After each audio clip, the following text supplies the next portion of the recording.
كيف جاءت تسمية جد الرسول صلى الله عليه وسلم شيبة بعبد المطلب؟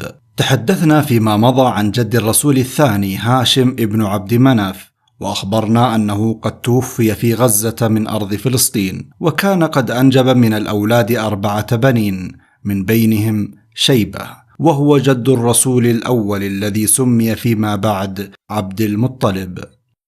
توفي جد الرسول الثاني هاشم ابن عبد مناف، وقبل وفاته أوصى بالسقاية والرفادة إلى أخيه المطلب، وكان المطلب ذو شرف في قومه وذو فضل، وكانت قريش تسميه الفيض لسخائه وفضله.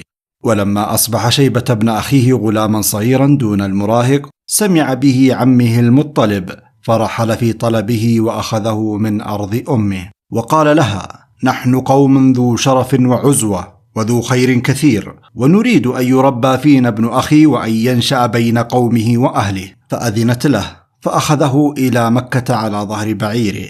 وعندما دخل أبواب مكة قالت قريش: هذا المطلب قد اشترى عبدا له. فقال المطلب: ويحكم، إنما هو ابن أخي هاشم واسمه شيبة. حينها أطلق أهل قريش على شيبة لقب عبد المطلب، فسمي من حينها بعبد المطلب.